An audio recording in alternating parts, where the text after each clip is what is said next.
Welcome back to the Superhero Chronicles, everyone. AJ Legends here once again.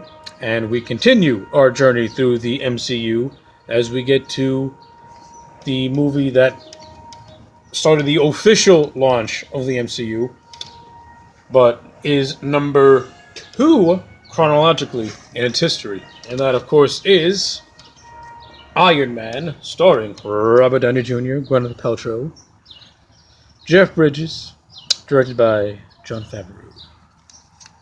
Let's make this really quick and brief. I really like the first Iron Man movie. I saw it twice when it came out back in '08, and I loved it. I thought it was great. Downey kicked ass. He looked and acted just like Stark did in the books. Obadiah Stane. Obadiah Stane. 1 second. Jeff Bridges as Obadiah Stane was a pretty cool villain. And I'm a fan of Jeff Bridges, so I will defend whatever that man does because I think he's fantastic, and I'm so glad that he's getting more work nowadays.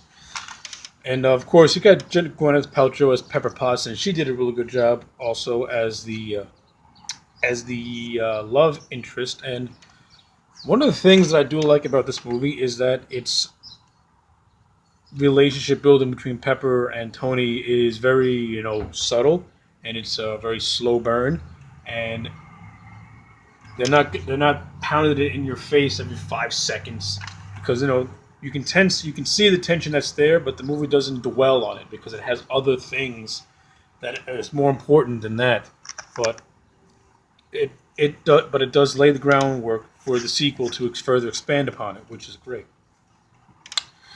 All right. The bare bones of Iron Man is simple. Tony Stark is this rich billionaire madman who is creating weapons for the U.S. government, goes into Afghanistan, his convoy gets attacked, he gets kidnapped, gets locked into a cave.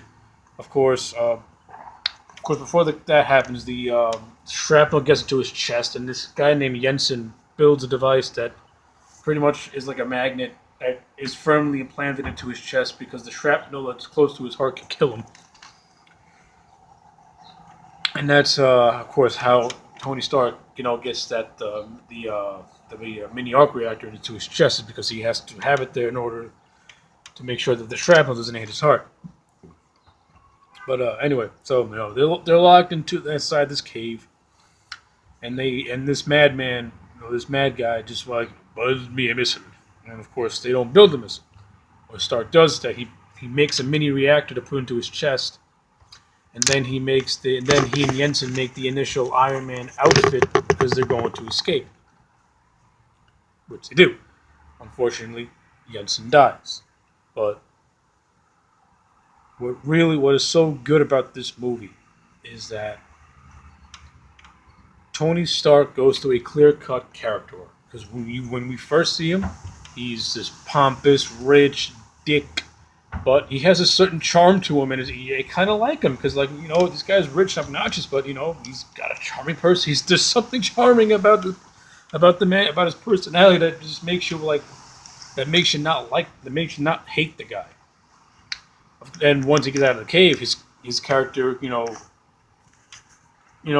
changes, but it doesn't completely change. He still maintains what he really is, but he's become more, you could say more world weary. Because the weapons that he's creating to help America is in the wrong hands, and he sees firsthand the devastation of what happened. So he kind of rethinks his whole thing, and it's like, whoa, this is not good. I got to do something about this. And this starts his journey to become Iron Man, the hero, which he becomes.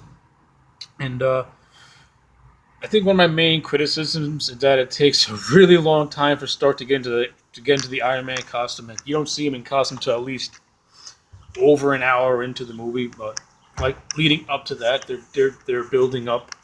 They're pretty much building up. They're building up everything. We find out that Obadiah Stane was the man that sold out Tony to the Ten Rings, which is the terrorist group that kidnapped him, because Obadiah wants to gain control of the company. We are introduced to Agent Coulson, who is a member of S.H.I.E.L.D., and the groundwork for that is laid in this movie. And of course, S.H.I.E.L.D. plays a bigger role in the preceding films to come, particularly Thor and the Avengers, but we're not there yet. Of course, Pepper and Tony's relationship is further expanded upon, and the chemistry between Paltrow and Downey is very naturalistic. And it's mostly because they were allowed to improvise a lot of their lines, which made it feel which made it feel genuine and natural and very real. And you can see that they have a really good rapport with one another, which I like. Which I like and is good for the film as a whole because this is your key love relationship, and if it doesn't work, it's going to be brutal to sit through. But this works, and it's not brutal to sit through. It's actually cool to sit through. It's actually one of the strong points about this film. Of course, another good point about this film is that that it's very humorous. It has good comedy. It has good dramatic moments, particularly the scenes with Downey and Jeff Bridges. I think they have a really understated chemistry with one another, and I would love to see more just non-superhero stuff with Downey and Bridges together because they have a really good chemistry with one another.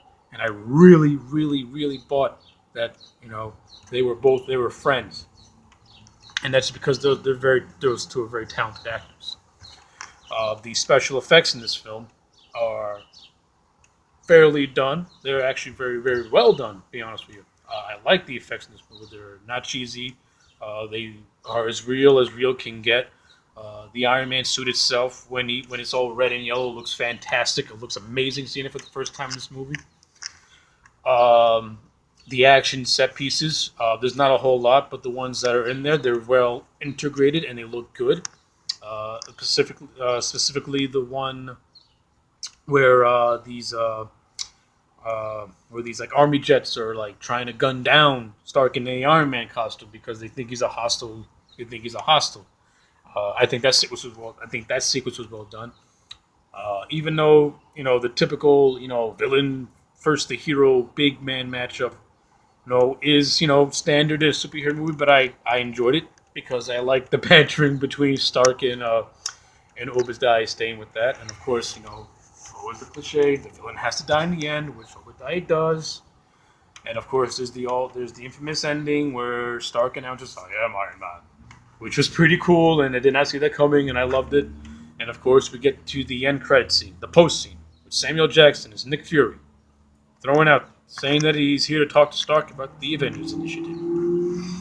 And off to the races we go. So yeah, like overall as a whole, Iron Man the first, I give it, solid 8 out of 10. I still like it. Still a great movie. Still love the acting. Still love the special effects.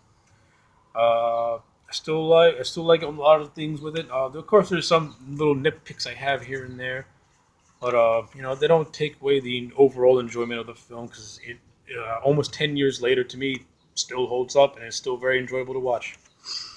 Well, anyway, that is my thoughts on Iron Man. Like, comment, and subscribe, and I'll see you again next time when I get to the Incredible Hulk, the third installment of the MCU series. But until then, take care.